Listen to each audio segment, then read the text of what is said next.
Hello and welcome to the 13th episode of the Moonbase podcast. We have part 2 of the episode 12 conversation with Quirky Blurky.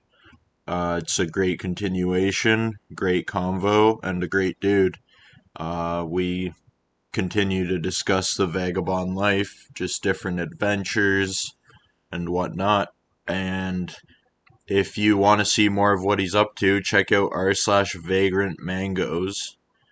And I'll also link a cash app of his in the description of this podcast. So if you're looking at Spotify or whatnot, head on down. If you want to support Quirky Blurky, then go ahead and send him some money. I'm sure he'd appreciate it. And he's also working on a book, and on r/vagrantmangoes, you can find some of the stories that he's incorporating into that book. And yeah, I read over some of them, and they're great. They're amazing. So give them a read, and we're gonna get into this episode. But first, a quick message from our sponsors.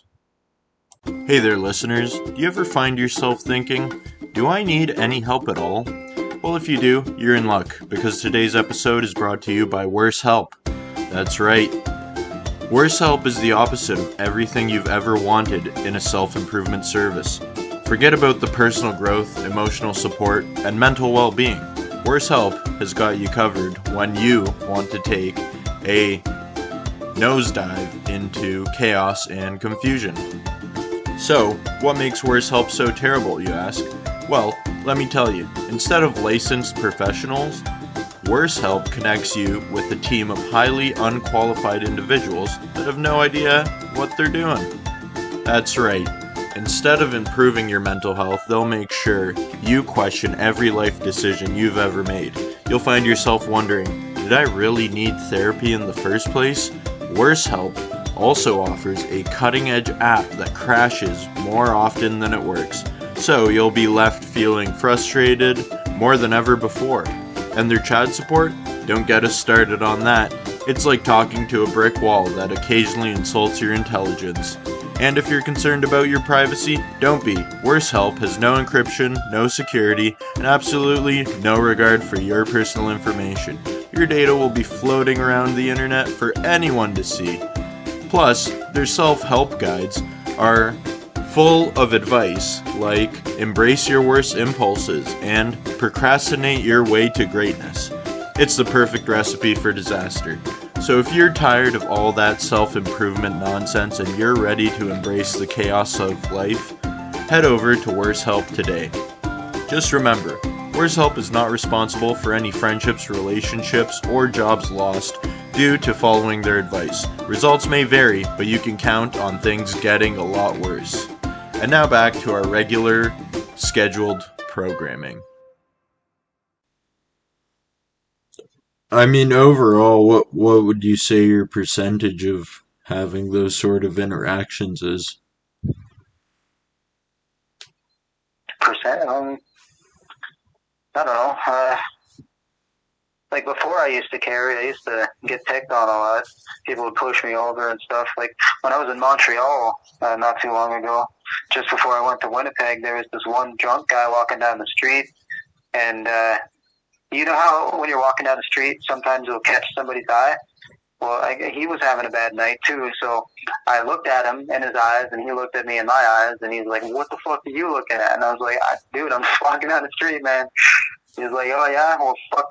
Then he pushed me, and I fell backwards. And his friends had to keep him from beating me up. And I kind of sat there. I was like, what the fuck, man? Like, why? What's the point of that? Yeah. So I've had a lot of interactions like that. I've had knives pulled on me, and I've pulled knives on other people. Thankfully, I've never been in a fight other than that one time when I got beat up. But I don't know about a percentage. In Winnipeg, it happened a lot more than anywhere else. Huh. And again, like Winnipeg specifically because of like the issues with just natives not being adequately taken care of. Well, actually, I've never had an altercation with the natives before. I used to get along pretty well with them, other than the kids that beat me up. It was always white guys every time. There's a lot of like, I wouldn't want to say gangs because they're not really gangs. They're kind of loosely aligned people, but they have a lot of bravado. You know what I mean? Because it's a small town basically, or at least it used to be. So people kind of get territorial sometimes. So if you're walking through their hood, they'll challenge you. He's like, "What the fuck are you doing here?" He's like, "I'm just walking through the fucking dude. I live here." And then they'll be like, "Whoa, fuck, you can't be walking through here." It's like, "Dude, fuck," and then they'll try to fight you. So that's happened a lot. And luckily, I'm pretty good at talking my way out of stuff because I'm so small. I'm just like, dude, man, like I'm tiny. You're huge. What are you doing? You don't need to be like this. So a lot of the times we just kind of chill out afterwards too. So just acting as a non-threat, more or less. Yeah. Have you? Okay, so there was a. Sorry, yeah, go ahead. Sorry, go ahead. There was another time that I forgot about in Pittsburgh. I don't know if I told you about it last time, but I was walking with my headphones on. I was kind of just in my mode, you know what I mean? I wasn't paying attention. I was walking through the hood, and these black kids surrounded me. I'm not sure if they were armed or not, but they might have been. The way they were acting, it seemed like it. They gave me the death stare, like, "You're in the wrong part of town, man." And that was probably the scariest moment that I've ever had because it was kids. You know what I mean? Like, I'm talking like 13 years old giving me the death stare. Like, "I'm sorry, man, I'm going to have to murder you," kind of eyes. Yeah. So that stood out. To this day, I'm not going to ever go back to Pittsburgh because of that. It's a beautiful city and all, but I don't know. I got bad vibes there, so. Yeah. Yeah, I agree. Like, I understand where you're coming from. That sounds wild. Would you say that the fact that they were kids, like, added to it? Oh, yeah. Yeah, it's like it's an extra layer to it, you know what I mean? Like, I don't know if you have ever gotten a death stare by the kids, but it's something else, man. It's like, we have nothing. You're invading our territory. This is our territory. You need to leave or we will hurt you, kind of vibes. And it's like, okay. I'm going. Bye. You know what I mean? So. It's different when it's children. Yeah, I can't say I've experienced that. That sounds pretty crazy. The only closest thing I could think of is being in Philadelphia, and I don't even know I can't remember what town it was, but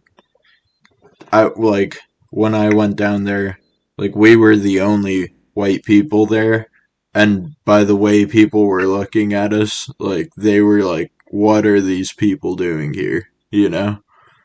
And later we watched a documentary, and it was on no-go zones just throughout the world, and one of them was from Philadelphia, and I'm pretty sure it was this area.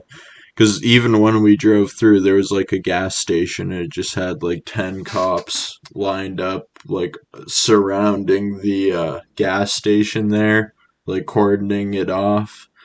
And I went there, I just stopped for, like, to get some energy drinks from a Dollarama, but everyone there just looked at me like I wasn't where I was supposed to be.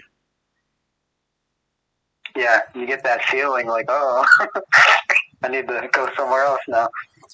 Yeah, what I did to, like, I mean, I don't know, I was driving for a while and just trying to do my thing, and when I got there, there was just a group of dudes that were going into the same Dollarama as me, and I just held the door open for them, and from that point on, they're like, okay, this guy seems cool, and then, like, I don't, like, there was, like, a weird line set up, because it was during, like, it was just after COVID, and someone was like, "Oh, okay, I guess it's my turn in line," and this group of guys that I opened the door for were like, "No, no, no, no! Like this guy was here before you, just from opening that door from them." Oh, okay. Yeah, I find like if you're just as nice as possible, then like no one's gonna really give you a hard time, and if they do, then they always end up being the bad guy in the situation, you know? Yeah, yeah. But I find in life if you put the bad energy out there, it will come back. You know what I mean? yeah, for sure. And also, a lot of those people just putting out like darkness are just in a terrible place. Like, I could only imagine what those kids that stared you down were going through. Like, imagine going home to whatever home they have, you know? It's probably pretty bad. Yeah, yeah. I think about that sometimes. You know? Like, I don't Yeah, think people are naturally that way. I think they get that way. yeah, because of their environment. You know what they have to deal with. A lot of people don't understand that. You know, like you know, on Reddit, for example, r/vagabond is a special place. Okay, now the rest of Reddit is very toxic. There's a lot of vitriol. You put something like I tried a joke once on dad jokes r/dad jokes. And I'm homeless, right? So I figure I could make this joke. Now the joke was being homeless is intense. Get it? Intense? Yeah, yeah. Like, intense. Yeah. Like, Yeah, yeah. It's not the funniest joke, but holy shit, did people they're like, well, you can't be fucking saying that. It's like, dude, I'm homeless. No, I can say that. That's even if I wasn't homeless, it's a joke. Don't gotta take it so serious. You know, like calm down. You yeah, know, I so agree. there's a Everything's lot of that out there. Yeah, everything kind of gets ruined by people taking everything too seriously. Yeah, yeah. Like, I even Yeah, remember, I like, mean, yeah, sorry, go ahead. go ahead. I No, go remember, ahead. like, You go ahead. growing up, like, I had classes where I was the only white kid in my class, but it was like if someone said something to me that was funny about being the only white kid or whatnot, I found it funny. Like, it wasn't something to be offended over, you know? Back in the day, you could just make jokes and no one would hold it against you. They wouldn't think it's your ideology or whatnot. They'd just be like, okay, buddy made a joke, and was it good? Yes. Was it bad? Like, whatever, you know? Like, they would just analyze the joke for what it was. They wouldn't hold it against Yeah, you. yeah. People are too sensitive these days, man. They haven't been through it. That's what I think it is. Like, there's other countries on the planet where people are humble because they've been through things, like people in Syria, people in like Yemen or the Gaza or the West Bank. You notice that they're very family oriented. They're very welcoming to outsiders. But over here, we don't have anything like that to deal with. So we're all assholes to each other because there's nothing better to do, you know. And we're so pumped full of like drugs and chemicals and shit that who knows, man. I mean, back in the day, they used to do they used to make hats with formaldehyde and put mercury in drinks and shit to fuck the people up. Well, what do you think's happening today with like Starbucks drinks and McDonald's? Like, it's all the same stuff. We're all crazy, you know. Yeah, I think the That's why. human condition just requires a certain amount of like hardship and suffering, and if you don't have that, then you're gonna find a way to make it for yourself. Yeah, yeah, exactly. Like, most of the people I find that really have their panties in a twist about politics or any kind of, oh, this person's doing whatnot and I don't do that, it's always generally that I've been too comfortable and now I need to find a reason to be upset. Yeah, yeah, me too. Same thing. All the cool people seem to have been through it, you know. Yeah, I agree. Like, I think Yeah. there's a baseline level of, like, in human existence, like, we are still wired to be hunter gatherer kind of people. And Hmm. this whole, like, civilization and society is kind of giving us an excuse to make artificial reasons to be upset. Whereas if we just lived the way we were wired to, it would be like, okay, I killed the biggest animal on the field and I can feed my family for a week. Like, I am happy now, you know? It's just way more Yeah. simple, and the more you complicate your life, the more you introduce artificial bullshit. Yeah. Like, Like we used to have to work together, towards a single goal, feed everybody. But nowadays, everybody's fighting for themselves, and everybody's fed, and there's nothing to do except for bicker with each other. You know? yeah, like imagine if you told someone from 100 years ago that you were upset that your phone wasn't charged or something like that, and that you had to, you couldn't listen to whatever you wanted to listen to or whatnot, or you couldn't watch a YouTube video. They wouldn't even understand what you were upset about. Yeah, they'd probably just walk away like, yeah, okay, this guy's crazy. Put him in the nut house. They'd be like, well, let me tell you about the casserole I just ate that my wife made me. It was delicious. Like, this is the best day ever. Yeah. People don't understand how good we have it. Like back in the old days, man, like especially working at jobs and stuff, like the job that I got is, I consider it kind of hard, I guess. But it's not near what our ancestors had to go through to build what we have today. I mean, we kind of disrespect them with the way that we treat each other these days, We kind of spit on their graves, in my opinion. I think they'd definitely be turning, you know? Yeah.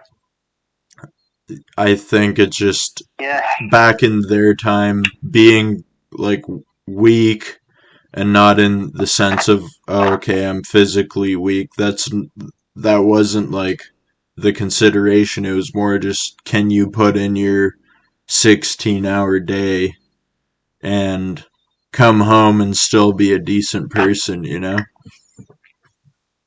Yep. Yep. And And also, people only read history, man. yeah, So for go sure. ahead.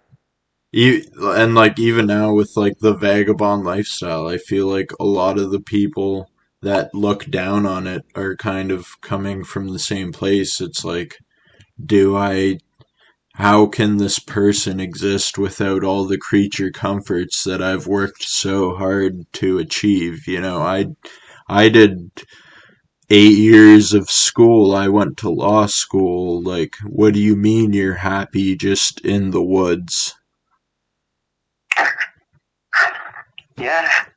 Yeah, I like to tell those people maybe you should try it before you knock it, It's tough, it is. But it's worth it. It's a reward. You go through the hard stuff so that you can get the good out of it. It's not just handed to you. Now, I know going to school or whatever, that can be tough too, but it's not. I'd rather put my hands in the dirt than book learn. You know what I mean? Yeah. Like you can read history and math and do all of that or whatever, but it's not. It shouldn't become your life. You got to go outside and you got to do things, man. Yeah, I just find it's like a lack of appreciation for the day to day kind of, you know? Like Yeah, there there seems to be some kind of a struggle to appreciate a sunset, you know? Or while there's the sunset going on, there's the constant hamster in the wheel going back and forth saying, "Oh, how's our RRSP going? How's our stock going?" Rather than just being able to enjoy that sunset. yeah. Are you familiar with The Outsiders? No, I'm not. What is The Outsiders? Okay, so The Outsiders is a book that was written back in it was 1960s or 1970s by an author named S.E. Hinton. It was a female author, and she wrote a book about a bunch of kids in a small town. One side of the town was filled with what they call greasers, so the poor kids, and then the other side was the socias, which were the rich kids, and they would fight each other. Okay, so the main part of the story is they all get together for this one big fight, one big brawl to end it all, right? So one of the greasers ends up stabbing one of the socias, and he kills him, saving his friend. And they have to run away off to the rural area and go stay in this barn. And while they're in the barn, they walk outside to a sunset one morning, and they realize that there's more to life than just fighting with the socias and staying in this stupid small town or whatever. And on the way back to the small town to deal with the police and go through the whole process or whatever, there's a barn on fire with a bunch of kids. No, it's a school. There's a school on fire with a bunch of kids in it, and they go in and they save all the kids. And one of the kids, not the kids that they're saving, but one of the greasers ends up getting so burned that he has to go into intensive care, and he ends up dying. So it's a good story on how you can get caught up in all this social bullshit, but at the end of the day, the sunset is there. You can go outside and you can see it. You can see all the colors and just bask in the moment, you know? Because it's not going to last forever. Happiness, in my opinion, is in the moment. You can't find happiness. It finds you. And if you're not willing to receive it when it comes, you're going to end up depressed. Yeah. It's a good movie. It's a movie? Yeah, they made a movie out of it, 1976, I think, something like that. Would you recommend the book or the movie? Honestly, I would do the movie first, and then I'd read the book. Because the book it adds a little bit more to the story, but not enough to not justify the movie. The movie does a really good job at telling the story. And it's visual, too, so you get to see, everything that happens. Whereas the book, it's hard to imagine it, you know what I mean? I would recommend the movie over the book. Okay. Noted. Yeah, I'll definitely give that a look. That sounds awesome.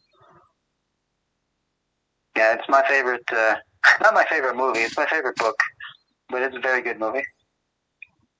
I also wanted to, you just reminded me there, with our last podcast there, you were mentioning Vagrant Holidays and Stobe the Hobo.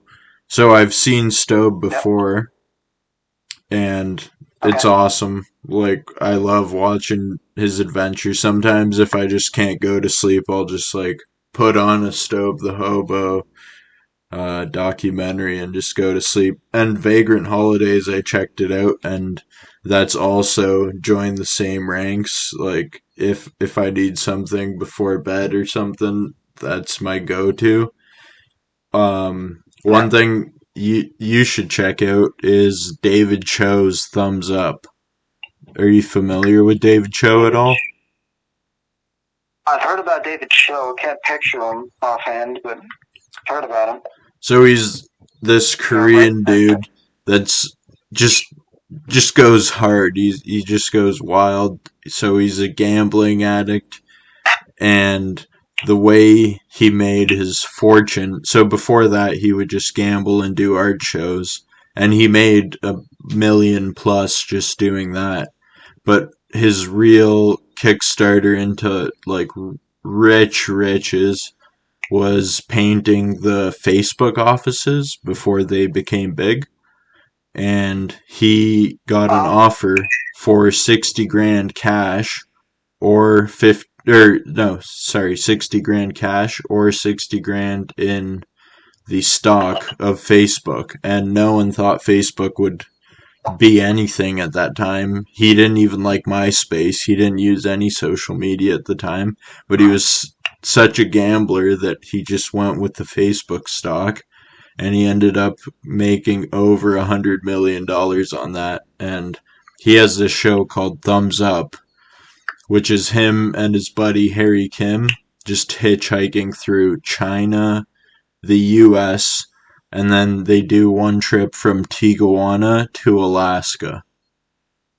And I definitely Okay. recommend you check that out. It's awesome. How do you spell his last name? Is it just CHO? CHOE. O-E. Okay. But if you All go right. on I'll check that YouTube, out. if you go on YouTube or something, just look up Thumbs Up. Okay. Makes it easy. Yeah, it's definitely worth looking I'll up. do that tonight. I'll Yeah, do that tonight because I have time. So, it's awesome. That's like it's like Stobe, you know. It's just one of those comfort vagabond vagrant shows to watch. okay. I'd say it's honestly better than like TV overall, like just that genre. I'd rather watch Vagrant Holidays any day than whatever the TV's pumping out at me. Yeah. I haven't had TV in a long time. I just stick to YouTube. Yeah, likewise, I've just been looking at internet content for years. I don't like use cable or satellite or whatnot. No Netflix or nothing. No, nothing like that. Even Netflix, like I've used other people's accounts, but I can't. At a certain point, I don't really see the value. Like nothing on there is really that appealing to me. There is one show that I like. It's called Shameless. They're a Okay. poor family that comes from the south side of Chicago. It's pretty funny. It gets a little convoluted as you get further into the seasons, but it's all right. That was probably the most TV that I've watched in a long time, though. In a long time since I've watched anything, as a series. It's mainly just YouTube for me. Yeah, also if you want to just watch shows, Watch Series is pretty good. I could send you a link over on Reddit or whatnot. You could find like any new movies or stuff like that for free. Sometimes if the movie's too new though, you'll have to deal with just a video of someone filming in a movie theater somewhere, but it's definitely worth checking out. Okay, all right, Yeah. that'd be cool. Well, I'd say anyways, sorry. oh, What? go ahead. No, you go ahead. I was just going to say the most recent movie that I watched that I actually enjoyed was the Spider-Verse one. I watched both of those back to back. Those were good. I like that. That was good. Nice breath of fresh air. Is that the new Spider-Man? Yeah, the Into the Spider-Verse. Yeah, good. I'm It's not funny. familiar with it. I don't know what it is.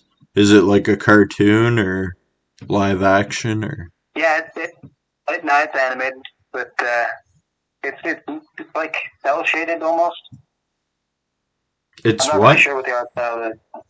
Like cell shaded. Okay. I don't know if you're familiar with cell shaded graphics. No, no. It's animated, but it's animated in a specific way. It's kind of hard to explain. You'd have to watch it, but I recommend it. They're both good movies. They're really funny. The comedy is top notch. I'll have to I mean, check them out. I'm not much for like superheroes and all of that, but it was good. It was a good movie.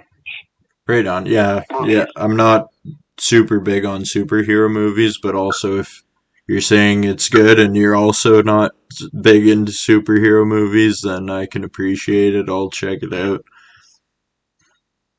Okay. I just find that sometimes it's like, I don't know, it's kind of like a weird escape where it gives you like hope that some random event will come along and just change your life entirely, where that like a spider, like Spider-Man, a spider will like bite you and it's just some magic like lab created spider and that just makes you a super extraordinary being.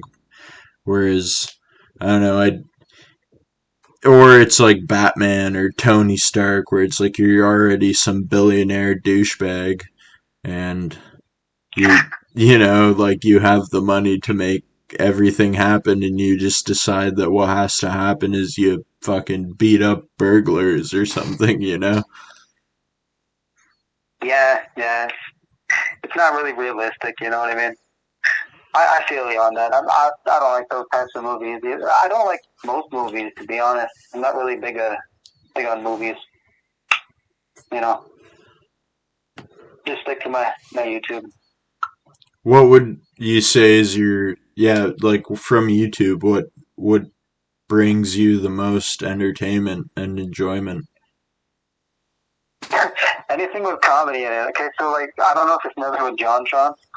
I've watched all John Tron's videos. There's a guy called Tonk Sifu who he plays video games, but he's very. It's not focused on the video games. It's more focused on the comedy about it. His commentary is he's really funny. Vagrant Holiday, of course. I like to study how cities work. So like all of the like urban or all the urbanity, I think it's called. Like And then city cities planning? beautiful. Yeah, that kind of stuff. Where like they talk about housing issues and how cars are destroying society and how we could do it better if we follow Yeah. Europe's way of doing things. You know what I mean? That kind of stuff. Yeah, that's cool. Really big on that. So I had a buddy that was into that at one point, and he was telling me a bit about it, and I went down a bit of a rabbit hole, and just how all cities are made more or less for money or for profit. And Yeah, also, interestingly enough, one of the essays by Ted Kaczynski, like the Unabomber guy. yep. Unabomber, I'm familiar. Yeah, so he was saying that initially when cars came, they were made to make life more convenient and more easy. But then the more people got cars, the more we started to design our cities to like make life for having a car easier. But that more or less made life on foot impossible because it almost forced you to have a car at a certain point because the distances between things just became too big and without a car you would you wouldn't have, I guess, an efficient existence, or if you wanted something done it would take you 3 hours or something like that. Yep. I mean, look at cities like Toronto. You know, Yeah. Toronto's got a really bad car issue. Winnipeg does too. Calgary, Edmonton, Nashville. The only cities that I really enjoyed walking around and not having to deal with the cars were like Boston, New York, Savannah. You know, all the old cities, like even Montreal to a certain extent. When you're walking through old Montreal, there's not a whole lot of cars going through there, right? So it's it's nicer when we do it for actual people rather than vehicles, because vehicles, they're the second most cause of death on the planet, next to heart disease and things that affect the heart. And like I think that that's crazy that we allow that to happen. We pay so much money for these vehicles. Like me, I've only ever owned one vehicle in my life. I owned it for 6 months. I got a really bad car accident. My car flipped over 3 times, and I'm still dealing with the legal thing, by the way. But my car flipped over 3 times, and I landed upside down. The entire car was crushed except for the driver's seat. And I walked out of it with no injuries. And I took that as a sign that maybe I shouldn't be driving. You know what I mean? I don't want to Yeah. hurt anybody, and I don't want to die myself. So it's a waste of time. It's a waste of money. It causes death. It's not good for anybody. Yeah, I almost bit my tongue off in a car accident. You almost bit your tongue off? Yeah, like they tried to. So I bit down, I got more than halfway through my tongue, and then they tried to stitch it up at the hospital, but because it's a tongue, they just couldn't stitch it. So uh, they, like, once the stitches they tried to put in fell out, I just let it be because the next wait to get them re-put in was like 14 hours or something like that. So I just let it heal the way it was, but like now I think I like feel half my tongue maybe. Jesus, how does that affect taste?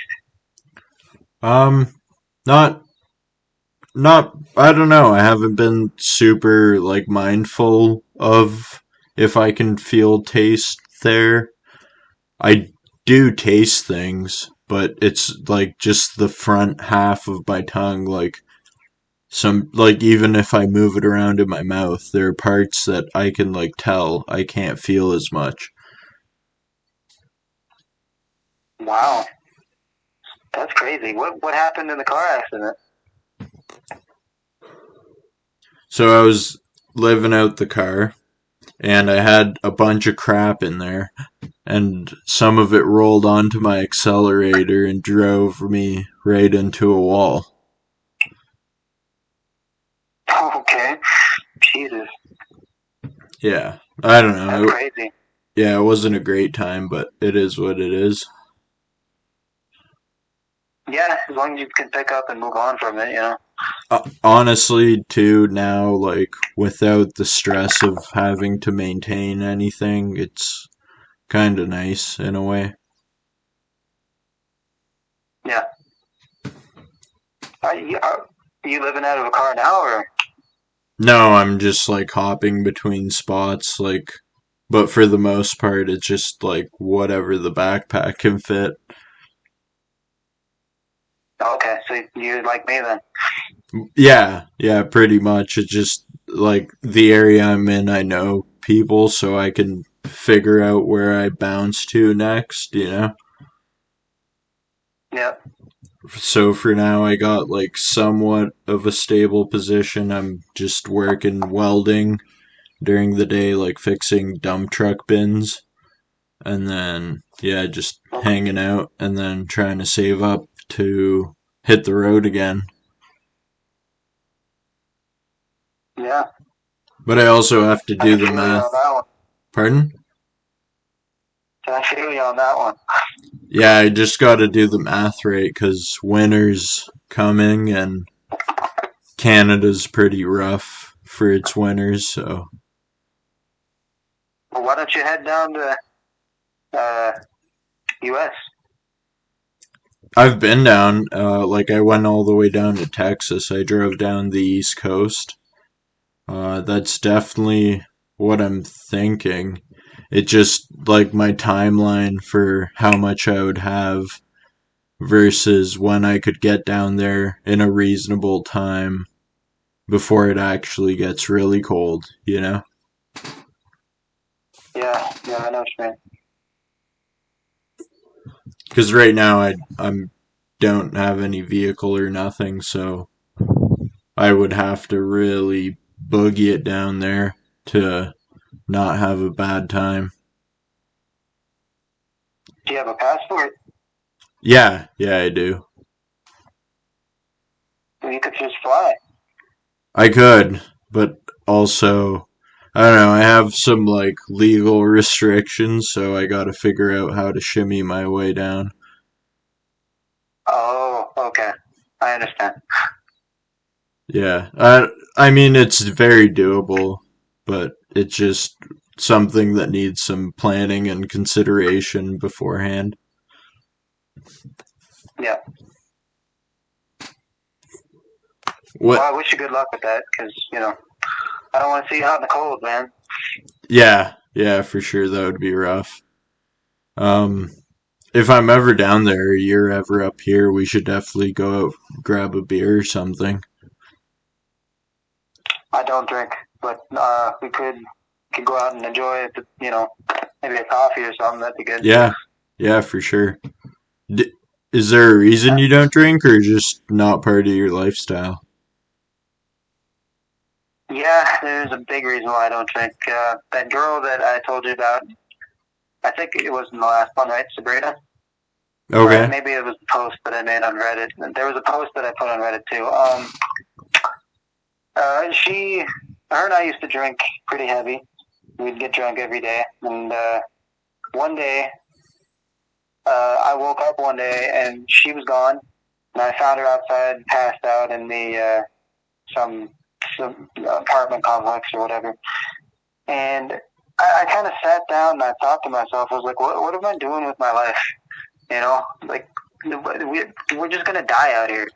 So I decided to get sober, and I asked her to do that with me, and she didn't want to do that. So we ended up fighting and breaking up.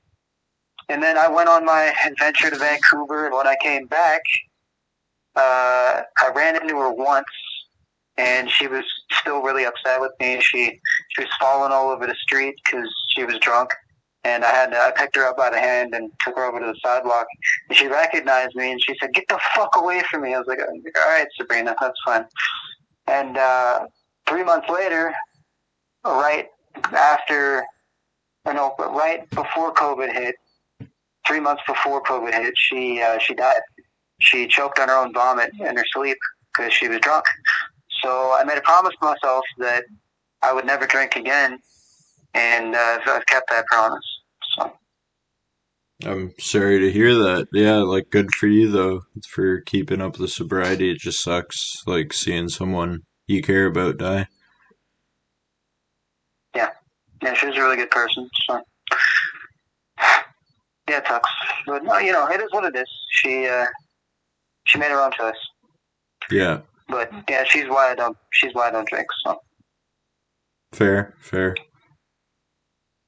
yeah, Yeah, you were mentioning in the other podcast that like you don't have any vices at all.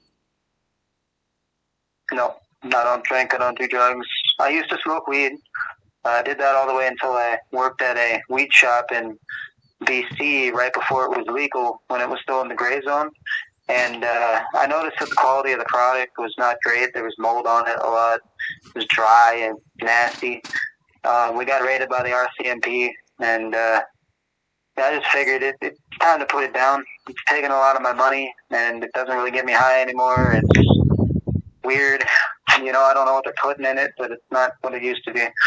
So I stay away from all that. And then drugs, I was never really heavy into drugs. I did meth for maybe like 2 months. I did cocaine for about 6 months. Smoked crack a couple of times, but other than that, I was never really addicted to anything. So I Was just kind of that put that behind me. was that from the road life that you just stumbled onto these situations where that was available to you, or was that before?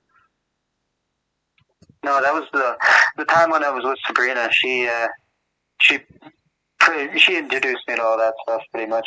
Except for weed. I was smoking weed since I was 16, maybe, and that was always my drug of choice until Vernon. Um, but yeah, so when I was with Sabrina, I was already kind of an alcoholic, and I think that's why my first relationship didn't last, because I gotten sober once before, because my first girlfriend and I had a talk, and I said, "Oh, fine, I'll be sober or whatever." And then we both got a job at a restaurant, and I met this guy who she ended up leaving me for. We sat down after work one day after closing, and he offered to buy me a beer. So he bought me that one beer, and it turned into 2 beers, and then 3 beers, and then I started drinking every night, and I wasn't a good person. So I ended up going on the streets because of that.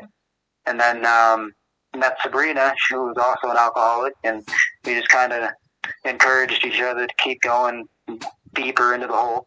And she introduced me to cocaine and smoked crack a little bit.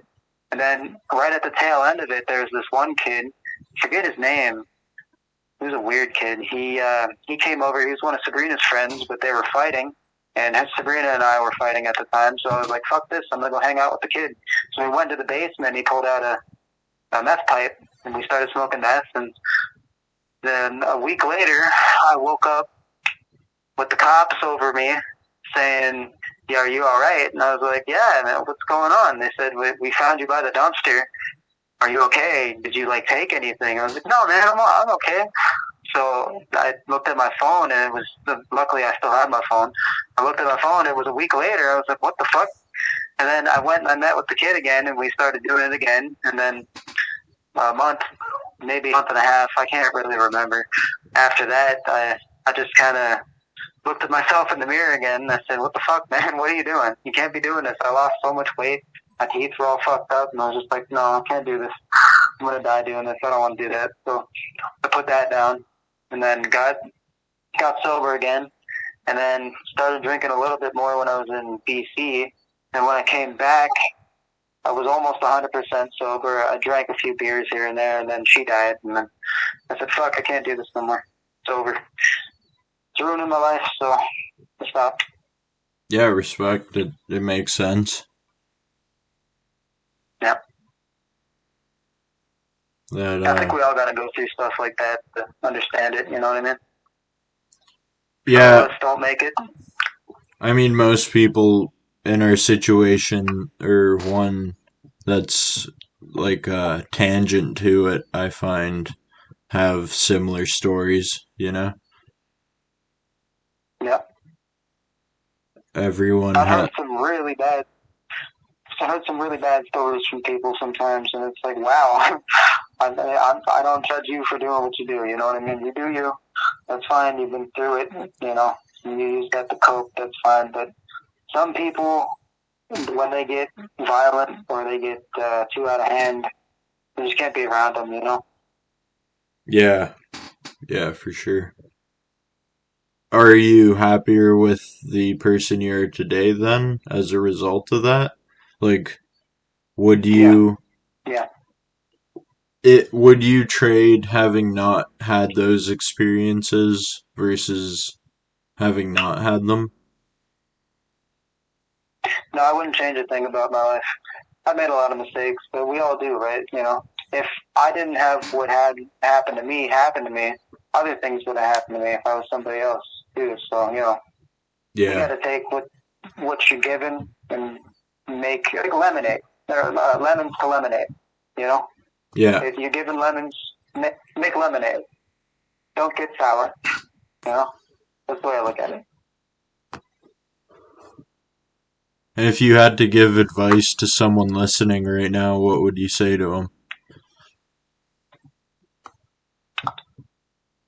Be true to yourself. You know, be honest with yourself. Honesty goes a long way. Go look in the mirror, talk to yourself. Don't let other people influence you, because misery loves company, and you know you best.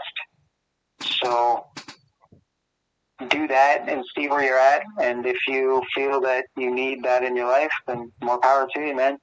But if you feel that you're slipping away, then try to find a way to stop. Right on.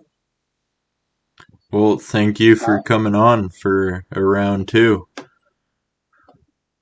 I think this has actually been the longest episode yet. What time is it? It's been running an hour 35. Or, sorry, 53, sorry. Okay. I thought the library was going to close on me then, but I still got another hour, so that's good. Nice. Are you just going to hang out there for the rest of the evening? Yeah, probably. Probably going to download some videos of some kind. Because when I'm out there, I don't have Wi-Fi, so I have to download them off of YouTube, the MP3 or whatever. I'll do that, and then I'll go back to my spot and I'll watch probably the David show that you told me about. That's a good one. Yeah, definitely look into that. It's awesome. Check out the China one too. That one's crazy. The one dude he's with, Harry Kim. I don't want to spoil it for you, but I don't know. Do you mind? No, go ahead. So he meets this girl, but she's actually a prostitute, and he beats her pimp up to let her free. Okay. And he's just like some Interesting. random dude too. Like he's not like an athletic guy or like does any kind of sport or like fighting or anything like that. He just sends it and he actually like pummels the shit out of this pimp. It's actually a beautiful moment. Okay. Do you know where in China he goes to? I don't remember exactly, but I'm pretty sure they say it throughout the video, like where they're hitchhiking to and whatnot. Okay. And the ones in Yeah, the US, they do some train hopping too. They paddle down the Mississippi River in like an inflatable kids raft from Walmart. Like it's a good adventure. have you heard of Christopher McCandless? The Into the Wild guy. Yeah, yeah, yeah. Yeah, yeah. I've Have you seen read that the movie? book, seen the movie. Yeah, Leave it. Okay, all right. Yeah, yeah. That reminded me of it when he goes down to Mexico. yeah. That it's an awesome series. It's too bad the way that ended, but I feel like a lot Yeah, of dudes have like a connection to that in some way, you know? yeah. He's definitely a legend. You know, he did Yeah. what he wanted to do. He lived the way he wanted. Yeah, Can't knock it's him for that. like back to the way everything's kind of become soft and without struggle. I feel like the part of the average person that really connects to Christopher McCandless is that same thing is that okay, I've like never had struggle and this guy's just out here living regardless of the situation. He's making do and it's good, you know? Hmm. Yeah, definitely. I And he mean, did. sorry, what? Although his family cared about him, he didn't mind putting them in that position. You know what I mean? Like in the end, he ended up dead, right? But Yeah, he he lived the way he wanted to, and I think that's most important. You can't be listening to other people in your life because they're not you. I mean, you can take advice, but in the end, you know what's best for you. You know what I mean? So I think he embodies that. yeah, yeah, I'd agree. I feel most bad for his sister, I think. Because she Yeah, was just kind yeah. of She was gonna in take a, the situation with him, you know? yeah. And they She were, understood him the most. I think. pardon? I think she understood him the most. Yeah, yeah, I'd agree.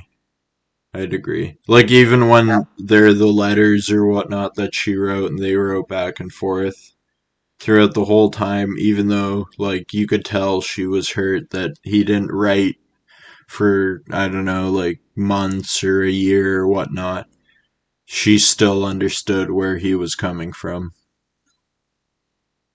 Yeah.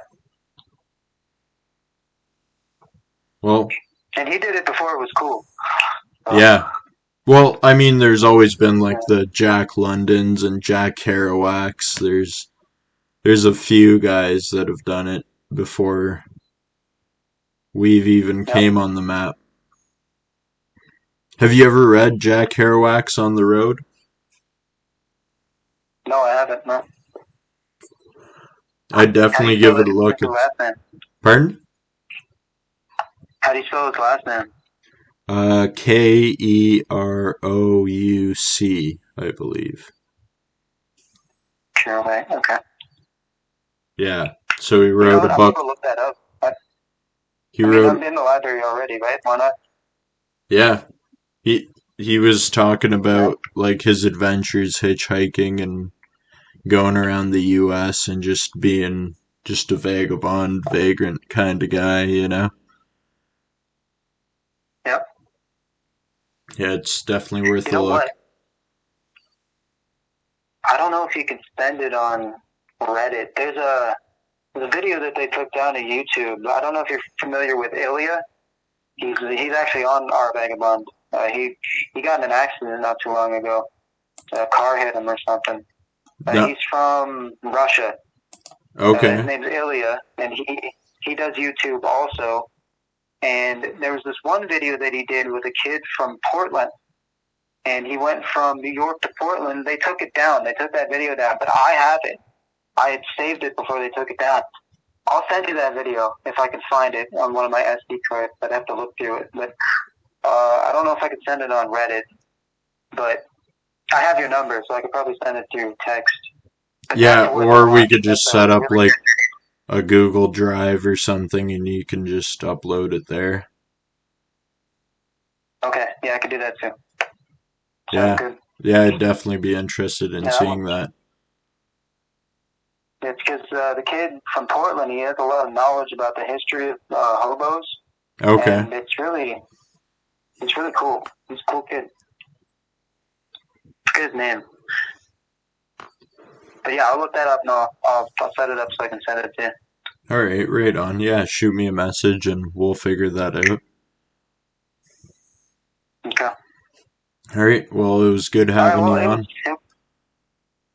It was a pleasure. It was a pleasure. Are you open to a part 3? Probably in a bit, though. Yeah? Yeah, that's fine. Yeah, whenever you're ready. Okay. Hopefully I'll have a phone by then, so the connection won't be as janky. Okay, right on. Yeah. I mean, I just put you on speaker and record it on this laptop I have, so it's not like the audio quality's too crazy, you know? Okay. I'm using text now, so it's a little, I don't know, it's kind of like a Skype setup. So. Okay.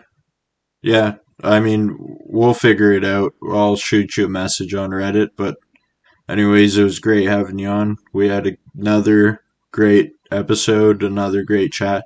I'll actually probably end up breaking this up into 2 episodes. Okay. Yeah. What do you think? Should I do it the second serving of mangoes and then the third serving of mangoes for the names? Yeah, that's good. I like that. Yeah? Okay. And then like a little caption underneath, be sure to drink your mango juice. Okay. Yeah, I can do that. Yeah. Okay. Oh yeah, one more thing. I just created my own Reddit called Vagrant Mangoes. I'm trying to get it to grow like a mango tree. That's what I like to say.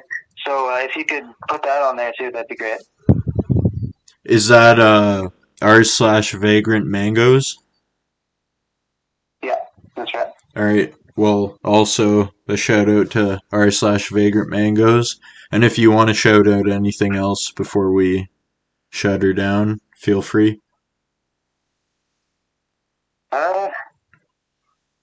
Not off the top of my head, no.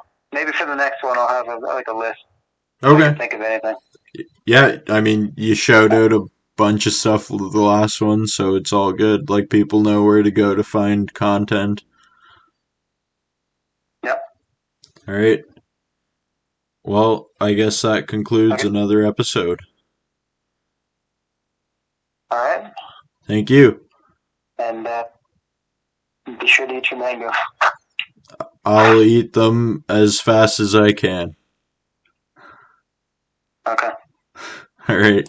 So that concludes episode 13. I hope you guys enjoyed. It's been a good chat, and stay tuned for the next episode, where I'll be talking to another vagabond. I am Sham the Man, and we have a great talk about the philosophy behind vagabonding itself, some of his stories from the road, noble cause he's working on, and more. So stay tuned for that, because it should drop shortly. Thank you, and have a good day.